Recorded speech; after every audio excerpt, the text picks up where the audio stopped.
శ్రీరాముని సోదరి గురించి తెలుసా? సీతారామ లక్ష్మణ ఆంజనేయుడు ఇలా రామాయణంలో ప్రతి పాత్ర మనకు తెలిసిందే. అయితే శ్రీరాముడికి సోదరి ఉందనే విషయం ఎవరికీ తెలియదు.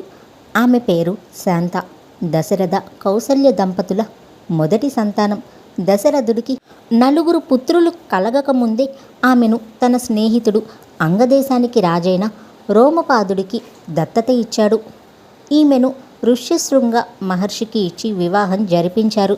వాల్మీకి విరచిత రామాయణం బాలకాండంలో 9-8 సర్గలలోనూ ఈ ప్రస్తావన ఉంది. కర్ణాటకలోని కిగ్గా, నేపాల్లోని లలిత్పూర్లో, హిమాచల్లోని కులుకు వద్ద ఋష్యశృంగ శాంతాదేవి ఆలయాలు ఉన్నాయి.